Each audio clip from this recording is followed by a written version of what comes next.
Have you ever stumbled across one of those massive internet rabbit holes that completely shatters everything you thought you knew about history? You know the ones. You're scrolling late at night, and suddenly you're locked into a wildly popular documentary or a viral thread claiming that the entire story of Jesus Christ isn't a unique historical event at all. Instead, it's just a carefully constructed, recycled pagan myth.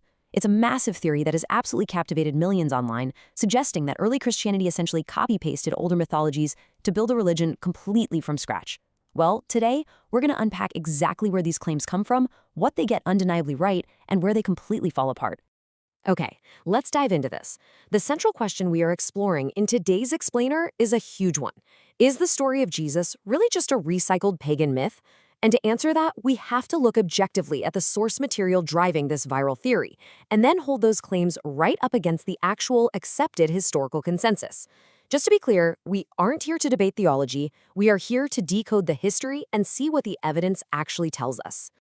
Section 1, the Mythological Blueprint, the Universal Savior Template.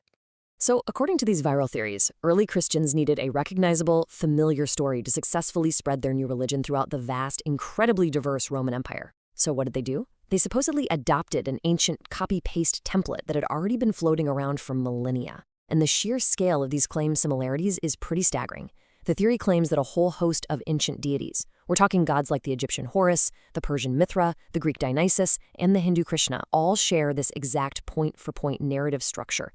We're talking a virgin birth, an announcement by a star in the east, 12 disciples, a miraculous ministry, a betrayal, a sacrificial death by crucifixion, and a resurrection after exactly 3 days. If true, it's a stunning parallel, right? Let's zero in on one of the most famous examples used in this theory, just to see how compelling this copycat narrative appears on the surface. Take the Egyptian god Horus. The viral claim states explicitly that Horus was baptized at the age of 30, that he walked on water, that he had exactly 12 disciples, and that he was ultimately crucified. When you read that, it's almost impossible not to do a double take. It literally looks like a one-to-one match with the Christian Gospels. And the theory provides a very specific mechanism for how this alleged copy-pasting was finalized. They point to the Council of Nicaea in 325 AD. The viral claim asserts that this was essentially a smoke-filled political backroom meeting where Emperor Constantine and a group of bishops literally took a vote on which books would make it into the Bible. According to the theory, they intentionally selected texts that perfectly matched this pagan mythological blueprint and actively suppressed alternative writings, like the Gospel of Thomas or the Gospel of Mary, just to hide the truth. I mean, it makes for a great story full of conspiracy and intrigue. Section 2, the Historical Reality, Fact-Checking the Blueprint.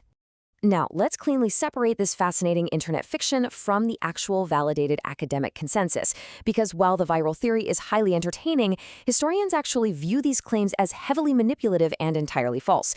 Let's start with a rapid-fire debunk of those astonishing claims about Horus. Was he born of a virgin? No. According to Egyptian mythology, the goddess Isis conceived Horus only after she literally pieced together the dismembered body of her husband Osiris. So, definitely not a virgin birth. And what about the crucifixion? This is perhaps the biggest historical red flag of them all.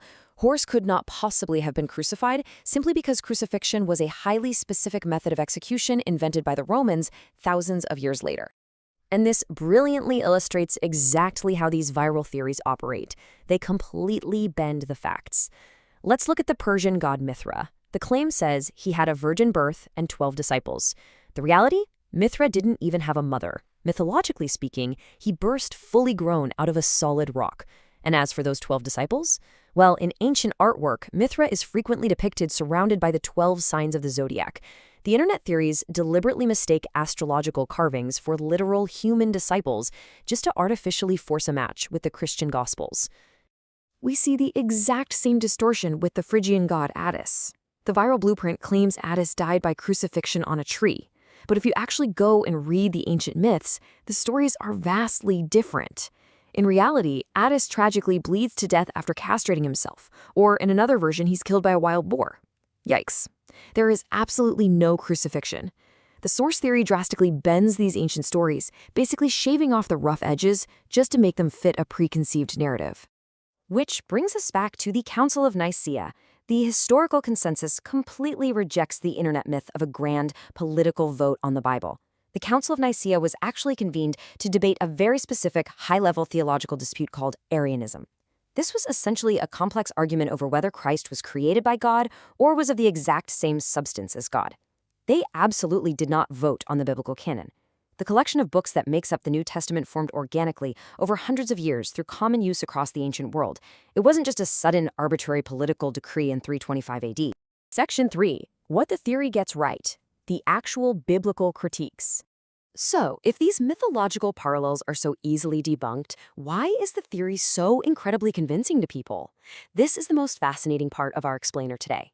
It's because the theory takes completely fake mythological claims and wraps them tightly around actual, historically validated academic critiques. Acknowledging these facts builds a much stronger objective understanding of these ancient texts.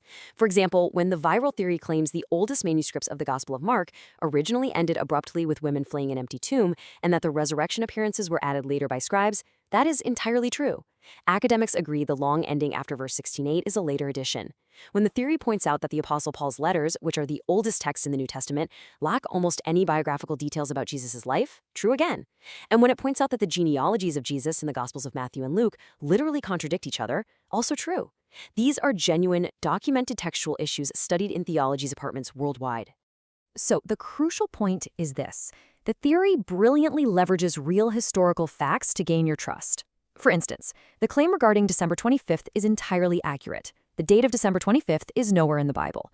The historical consensus is that this date was chosen by the Church in the 4th century specifically to replace existing pagan winter solstice celebrations and the festival of Sol Invictus, the unconquered sun. But here's the catch. The viral theory takes this factual, everyday example of cultural adaptation and weaponizes it, using it to claim the entire religion is a total fabrication. Which leads us to our core takeaway for this explainer, perfectly summarized by this quote drawn from the historical consensus. The text combines real facts about the Bible with completely fabricated claims about pagan gods. This, right here, is why we must always be hypercritical of viral internet mysteries. The most convincing misinformation out there doesn't rely entirely on lies. Instead, it carefully layers absolute falsehoods alongside kernels of undeniable truth. It's like a giant puzzle where half the pieces are from a different box, making the entire package incredibly difficult to untangle without looking directly at the historical sources. So I want to leave you with this final provocative thought to ponder today. How does separating historical facts from internet myths change how we read ancient texts? When we strip away the sensationalized conspiracies, we're left with a history that is perhaps less perfectly cinematic, but honestly, it's infinitely more fascinating, complex, and deeply human. We encourage you to always look closer at the sources you consume, ask the hard questions, and keep seeking out the objective facts. Thanks so much for joining me on this deep dive, and keep learning.